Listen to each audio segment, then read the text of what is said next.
Hey guys, and welcome to Psychic Development and Training. So tonight the lights are a little bit low, so the video is not as crisp as I usually have it, but there's a reason for that because tonight we're going to do crystal balls. And you can come on board and say hi. Hi, Nakia. Nakia's saying hi. Hello, back to you. Nice to hear from you. So, psychic development and training, 15 minutes on Facebook is me just demonstrating some of the tools that we can use to focus our psychic energy. And we can use them to fine tune, to strengthen, to even find those things that work with us. Like, for me, the first time I picked up the tarot cards, that was like it. The tarot cards in themselves have no power, but that they are a focus for my own psychic energy, my own psychic ability. And so therefore I'm able to use them as a tool to focus that energy and give me some really clear insights. And that's what we're going to do about the crystal ball today. So I have my crystal ball here. So there it is, it's a beauty. And it has this little stand that it sits on. So I don't have the camera set up so that you can actually see it properly. I'll see if I can. But when I do, I'll just, when I go to show you some stuff. So first of all, I want to talk about how to read a crystal ball. And that's why we have a bit of a clear, oh, here we have. Vicki says she has a crystal ball. Woohoo. As soon as I saw one in the shop, I had to have one. Laurel says, hi, hello, welcome aboard. Yeah, so the crystal ball, it's really an interesting, I have to confess, I have not spent a lot of time practicing with my crystal ball. I just love it because it's pretty. I have been to a crystal ball reader and it's been pretty amazing, the stuff that they've picked up.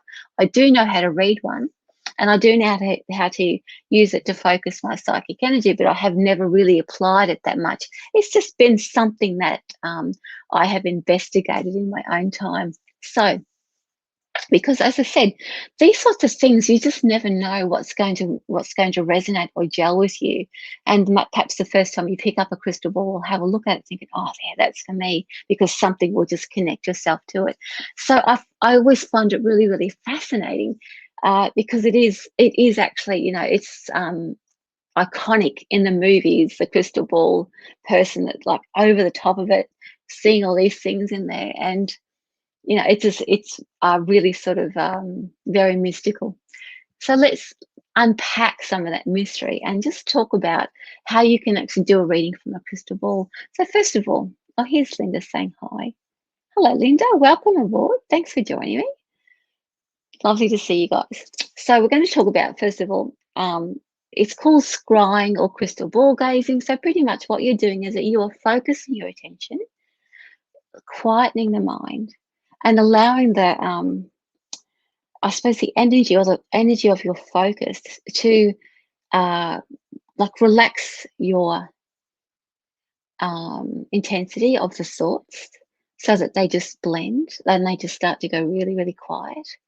And then it's like going into another space. And then when you go into that other space, you can start to see things with your physical eyes that you wouldn't, if you were sort of focused on something, like too focused on something, it would just all disappear.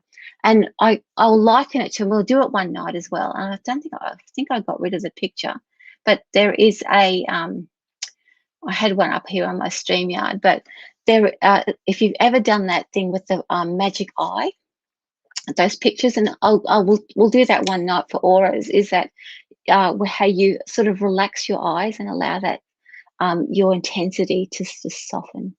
And that's a really good way of teaching yourself to do that, so you're not looking into the ball going, where is it?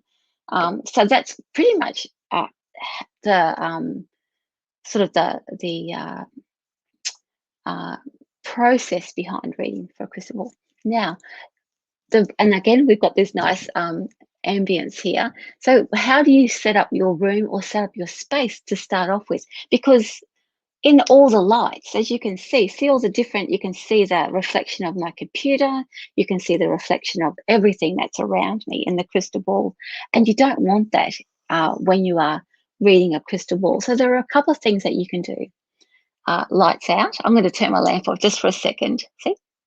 Oh, lights out. So now there's just the computer screen.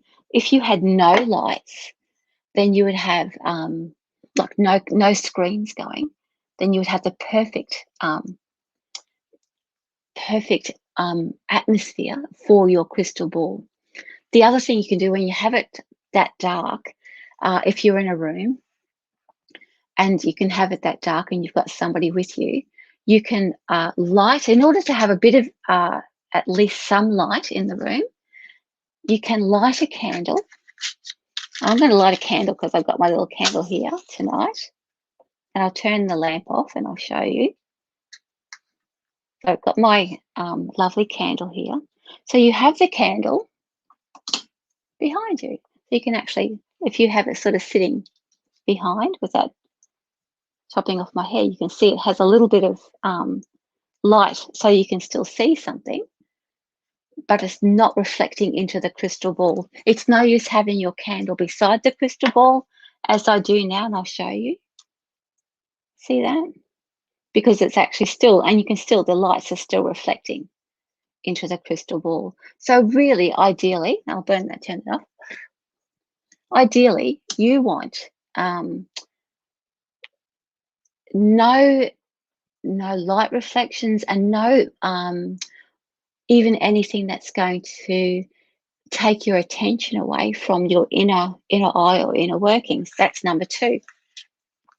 So what happens if it's the daytime and you're not really experienced at looking at a crystal ball? You can actually, and I'll get my little thing over here.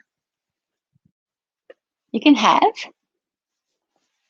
a cloth over the top, right? So you can place, so this is probably where it comes from in the movies, you can place the cloth over like this and create like a little tent for yourself. And that way you're like, if it's the daytime and the sun's shining or the light, even if you're in a place where there's lots of lights, you can still create that atmosphere where there are no reflections, because you need that so that the ball is clear. And then the next thing you do, and this is something that takes practice, so it's not going to happen straight away. This is something that requires a commitment, and it requires a certain level of belief, but also discipline. I'm not very good at discipline myself, but when I do apply myself and when I truly am attached and love something, I will, you will put the time in. So if you do love the crystal ball, you would definitely, I'm going to put the crystal ball up here while I talk. If you do love the crystal ball, you would definitely put the time in to conditioning yourself and training yourself to get in there. So number 1, meditation. It's not about, you can't really shut your mind down, but you can discipline the thoughts so that they no longer affect you when you're trying to be in that sort of still moment. And meditation is really a really good practice to get into. Meditating every day allows you to just slow your mind down and focus on the process of your body, your breathing, and you're connected to you're connected to all of the way your body's reacting, the way everything inside of your body is working. Even sometimes you can be connected to any sort of aches and pains in the body, and then you eventually rise above it. So the next thing you can do. So what else was there? Sorry. You need to have in order to train to learn to read your crystal, have that right time. So if you're meditating or if you want to practice looking and scrying using your crystal ball, you do need to have quiet time. It can't be something that's done in a busy coffee shop or with the family around, or even with the TV going in the background, simply because it's one of those things where you will train yourself to be aware but detached. And anyone who's done that sort of that high type of meditation, that attunement meditation, or connecting to your guides meditation, you can still be aware of your surroundings, but you are detached and you are not going off with your mind, thinking, oh, what is that noise and what is that? And I think, oh, yeah, there's a noise over there, but I'm still here. Am I breathing? I'm still. And so it's that type of discipline that you need. So once you get into that space, you can then start to focus your gaze, focus your attention. It's not something that because it requires eyes open for this, right? So then you start to focus your gaze onto your crystal ball and you start to, like, you relax your eyes. You don't stare into the ball and think, because then you're not in your heart and you're not in your soul. You relax your eyes and you take your attention away from the fact that you're looking at the crystal ball. You don't think, I'm looking at a crystal ball, I'm looking at a crystal ball. You are just aware of almost like the space around it and the space within it. And you're just letting yourself become one with the energy that surrounds you and that the energy that you use for a reading. And it's very difficult to say to you, oh, this is what you do. If you do A, B, and C, you'll get D. It is a feeling that comes over you that from practice, you know that you're connected to that soul energy. There are actually signs of being connected to that soul energy. When your guides have moved in, you get that quickening of that breathing, you get the tingles, you get the like you get the goosebumps, you get the spider web in the hair, or you just get that sense that someone's around you. So you know that that energy is boosting you and moving you up. That's another sign that you're in the space. You've relaxed your eyes. You're not focusing on the crystal ball. You're breathing nicely and in that quiet space. And guess what happens? You'll be looking at that and doing that, relaxing your eyes, and all of a sudden you'll get a white mist. And that's, I know it sounds, it's again, it is something that really needs a lot of practice to get your head around. Because the first time you see it, you're going to go, is that right? And you're going to come out of your space and think, and then it all disappears. It will happen. It will come back again and come. The more you practice this and like relaxing the mind, relaxing the eyes, the white mist will return. And then you just allow the white mist to clear and you'll start to see your visuals. Now, those visuals may not be in front of you. They will still probably be within your mind's eye, but you'll be able to see them through that. It's the mist forms around the vision that you see, and then you start telling the story of what you see. It's a really interesting way of focusing your psychic energy, and what an interesting way of learning how to relax yourself into that like that process of just connecting to that soul energy and knowing the signals and the signs that you are actually there. And when you get that first glimpse of that white, like that white mist, it's like, oh, did I see that? Did I see that? Oh, what? And it's like, oh, damn it, it's gone, because you brought yourself back into your awareness. So go back into it again until it turns up again. So some of the pitfalls are to be aware of is to not expect that you're going to see something every time.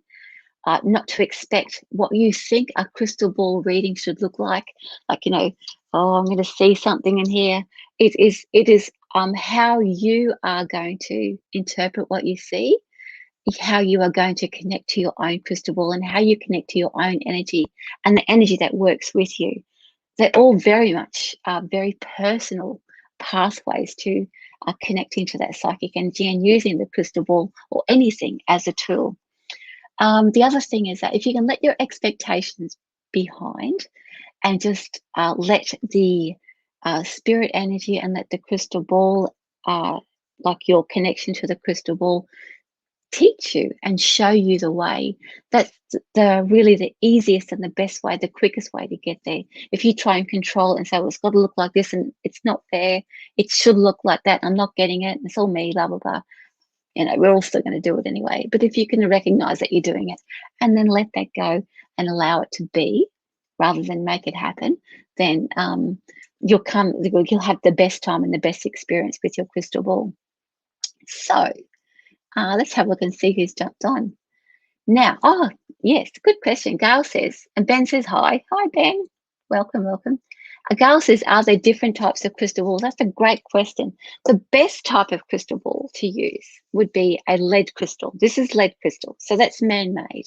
It is like I have a beautiful crystal ball out there that is made from quartz, but it has too many striations in it and little misty bits in it. You need something that's absolutely clear like that. You can get them. I've got this one from Amazon, but you can get them online or any great crystal shops around the place. I quite like the ones that are probably twice as big as this one, but that's too big. I don't have enough room at the moment. So that explains me having visions through my clear glass dining table. Absolutely. And this is Becky. Hi. Don't know what that means, but welcome. So I always say that you can achieve also too, and look, I'm going to introduce different ways that you can connect to your psychic awareness over the coming weeks, but you can also, Gail has just reminded me, you can also achieve that type of connection.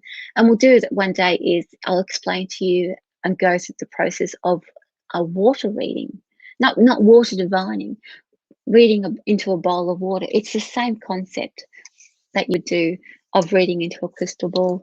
But so, and I'll finish up by doing a few little readings for you guys who are still here, so stay tuned. But I won't crystal ball read because, as I said, I'm not au fait. I haven't committed myself enough to actually do it and to get it right for. Actually, Tammy said that. Yeah, no, I won't do it because I would have to have the lights off and no computer lights or anything. So I'll use my cards and my intuition. But if you find a crystal ball, and actually what I might do, the information, I have a little PDF here. If you want some information about it, you can message me or email me and I'll send it on to you. I found this information that I used on a website. And I've credited the website if you want to go and have a look at it as well. But the process I explained to you, my lovely teacher Pam showed us how to do that one day in class, and we practiced it. That's why I bought myself a crystal ball so I could practice it at home. It's just because I travel, it's not something that's easy to take with me everywhere, so I can do readings with it. But yeah, if you find a crystal ball, it is so lovely to have one. And it's I always find that these external or outward expressions of our spiritual nature are lovely ways to remind us, much like, wearing jewelry or having your cards, or it's a lovely reminder. Oh yeah, that's what I do. So it sort of brings you back into that space though. It'll catch your attention at the time. I really needed to have that reminder that there's something bigger than me that operates and helps me through this lifetime. So let's do a little, okay, a little, sorry, I thought someone had messaged me then. So, do they come with instructions? Crystal balls don't come with instructions. That's why the instructions I have are ones that I found from somebody else's website. They explained it much nicer than I actually could, but the process that I explained to you was, as I said, one of my teachers explained that to me, and that's how she showed me how to use a crystal ball. It's all very nicely written out by somebody's from somebody's website. And as I said, I've credited the website. I can give you the link to the website and you can have a look at it. Or you can rewatch the video. But let's do some readings just quickly before I go, or just a quick one for everybody. Oh, Nakia says they're very beautiful. I bought mine to sit with my tarot cards and never thought about studying it. Now I'm really interested. I know.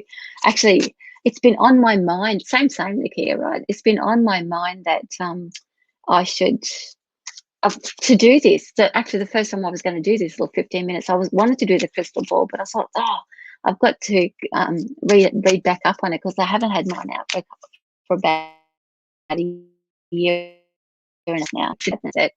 And Laurel says that's a wonderful way of thinking. There is something higher than us. Anything that brings you back to that awareness that there is something greater working with us, and helping us through our bits and pieces. So, okay, let's start from the beginning. So I'll just go through everyone who's here. I'll give you a little read. So for Nakia, this is your stress at the moment. So whatever's bothering you, that it is not is it tells me that it's still only up in your head. So it might be things that you might be I'm not imagining, but thinking that that's real, and see how that it's not connecting.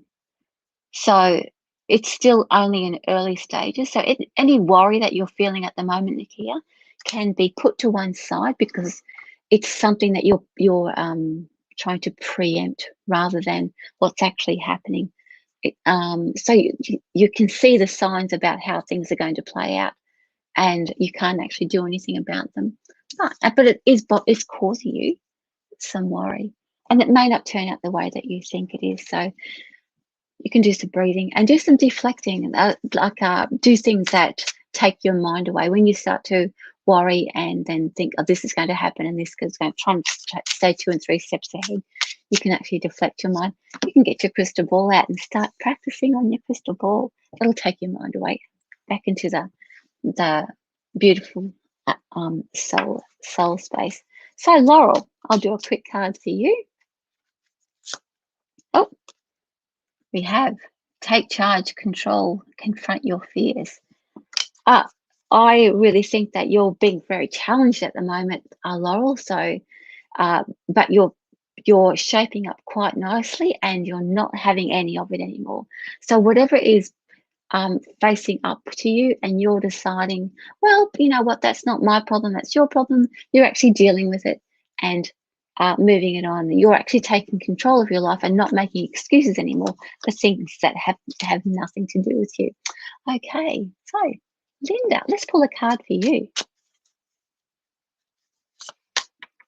Oh, Connie, I didn't see you. Hello. Now, this is for Linda. Oh, look at this. This came out again, Linda. I'll pull another card to go with it. You have a different worry around you, actually, Linda. You've got something that, you have something that it's like a reality for you, your worry. However, it's like you really have to watch something play out. You're apart from it. So that's really something that there's nothing that you can do about that. Your worry, your stress, that's the one that came out first. So I can actually feel it's physically affecting your emotional self as well. It's really nothing that you can actually do anything with. Okay, Connie, let's pull a card for you. Oh, transformation. So you've got a little bit way to go yet. So don't expect a great deal. I would say, like, there's a lot of expectation within and around you that things should be different at the moment. And this card is telling me that you're still a little way off that complete transform or transition that you're looking for. You can feel it around you and you know that it's going on. But so give yourself a little bit of patience, a little bit of time. You're getting there. So for Gail, let's have a look. Oh, you've got the quarrels, the strife, and the conflict. So that tells me that you are evenly matched. You're not going to have quarrels and strife in your life, but you are evenly matched with anything that comes your way, and you are not going to back down from any fights because you know it's not so much that you're just in there for the fight, but you know what it is that you need to stand up for. And by showing your own strength that is equally matched to anything else that's in your life, you're showing yourself, like you're also showing yourself that you have that inner strength. So, Lavina, oh, everyone's here. Nakia says, oh, overthink and worry about everything. Cool. All right, now where were we? We were up to Lavina. Okay. Good. So we've got the trust card. I hope you can still hear me. I think my headphones have decided to go. So Lavina, this is for you. Hope you can still hear me. and trust, straight up, trusting yourself. I really think you have strong psychic ability, very much so. It's a little bit scrambled up there at the moment, but you can actually get it. You actually have a lot of ability there in just trusting what you're getting. And oh yes, you did too. Sorry about that, Laurel. It was all good. It's a great reading. Wouldn't believe it. Now where are we up to? And Ben.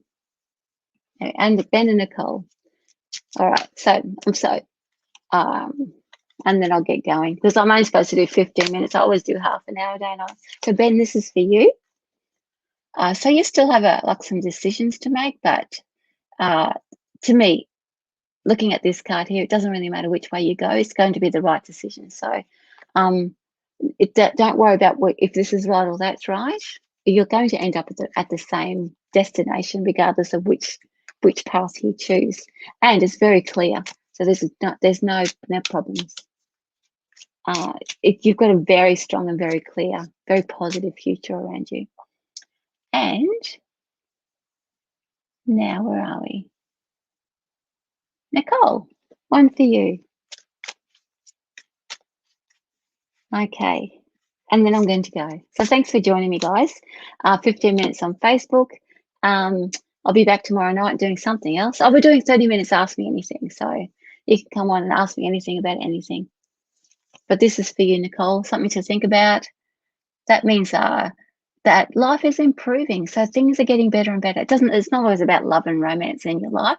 I really think that this is letting you know that love is improving. Life is improving for you. So things are getting better and better every day. Lovely. All right, I'm going to go. I love you all. Thank you so much for joining me.